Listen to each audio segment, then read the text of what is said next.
Welcome back to the Explainer, everyone. Today, we're jumping right into Nāgārjuna's surgical dissection of essence from Chapter 15 of the Mūlamadhyamakakārikā. Now, since you've been following along, you already know the foundational concepts, so we're skipping the basic review. We're diving straight into the deep end to run through a rigorous 11-step Madhyamaka analysis. Our ultimate goal? To systematically and totally deconstruct the illusion of a self-existent thing. So, here's our roadmap for this deconstruction. 1. The triads of essence. 2. Applying the tetralemma. 3. Emptiness and interdependence. 4. Transcending dualistic conceptual proliferation. And finally, 5. The middle way conclusion. Let's get right into it. All right, part 1. The triads of essence. Step 1 of our analysis. Okay, so for step 1, we really need to isolate the exact conceptual structures Nāgārjuna is targeting here. We've got 2 triads. Triad 1 involves opposite 1, which is Svabhava, meaning inherent self-nature. Then you have the opposition, or the relation itself, and opposite 2 is parabhāva, or dependent other nature. Now here's Nāgārjuna's absolute brilliance. By fundamentally targeting and dismantling this first triad, he automatically takes down the second triad, which is existence, opposition, and non-existence. They're structurally linked, basically like a house of cards. Just to be super precise on what we're actually aiming at, let's lock in our definition of Svabhava. And we're only defining it here to set up the structural flaw that we're about to demolish. Svabhava implies something that exists entirely independently. It's uncaused and it's unchanging. You really want to keep this rigid definition in mind, because honestly, it's that very rigidity that makes it so incredibly fragile. Moving on to part 2, applying the tetralemma. This takes us into step 2 of our analysis. Now, what's mathematically fascinating about this is how the tetralemma maps out the complete teardown of essence. The tetralemma tests 4 extremes, right? Existent, non-existent, both, and neither.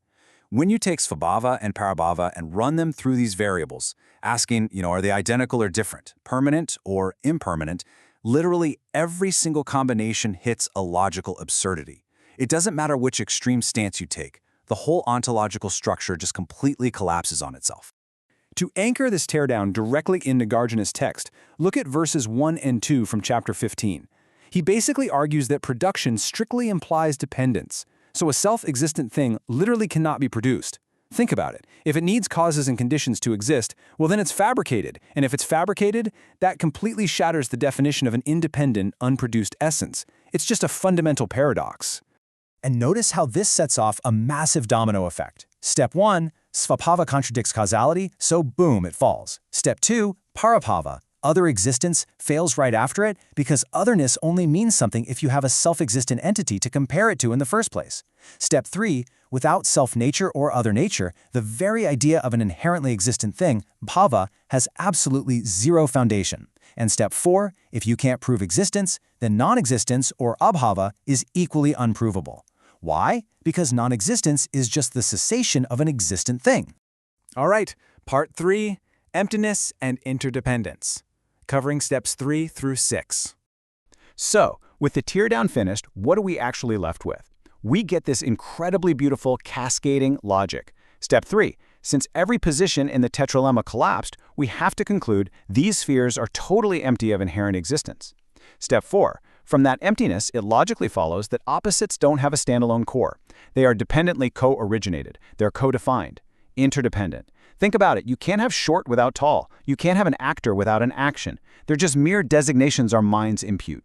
Which brings us right to step 5, the union of the 2 truths. On one side, we have the first truth of dependent origination. That's the conventional appearance and utility of concepts. On the other side, the second truth of emptiness, their ultimate lack of inherent essence. And here's the kicker. These truths are inseparable. One actively supports and energizes the other. This union of the 2 truths is the meaning of the union of opposites. Sure, they're super useful as conventions, but they are never ever absolute. Leading us naturally to step 6, because these conceptual spheres are dependently co-arisen and totally empty of intrinsic reality, they absolutely exist functionally, but they have zero solid substance. As the text so beautifully puts it, they're like illusions, reflections in a mirror, mirages, dreams, echoes. They're vividly present and doing a job, but totally ungraspable. They are there, yet not there. Part 4, Transcending dualistic conceptual proliferation. Step 7.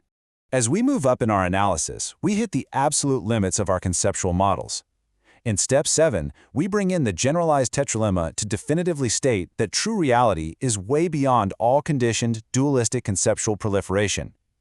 The true nature of these spheres is not this, it's not non-this, it's not both, and it is not neither.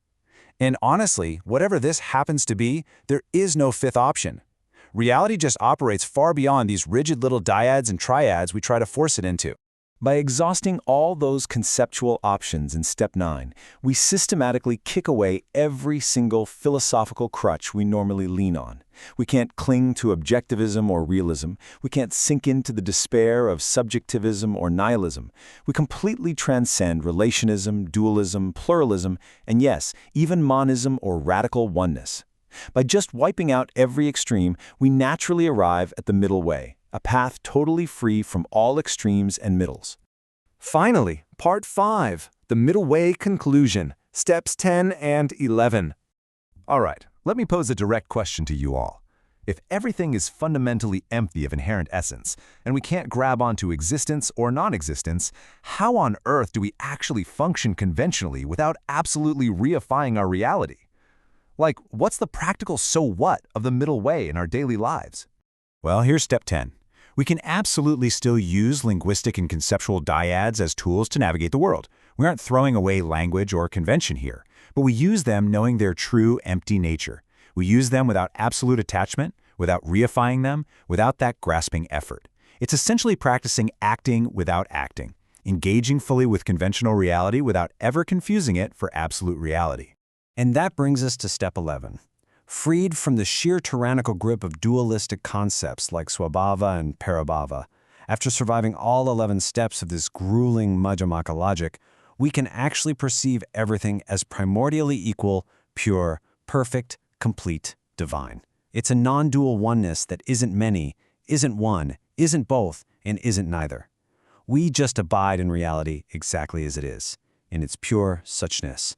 So the real crucial takeaway here is this. Everything is empty of inherent existence precisely because it is dependently arisen, and vice versa, it can only arise dependently because it is empty. One truth literally enables the other. It really is a breathtakingly elegant system. But I want to leave you with one final thought to chew on today. If emptiness isn't just some dark void, but actually the very condition that allows your dynamic existence to happen at all, what does that mean for all those essential identities and rigid beliefs we fight so incredibly hard to protect every single day? Something to think about. Thank you so much for joining me in this explainer. Keep questioning, keep deconstructing, and I'll see you next time.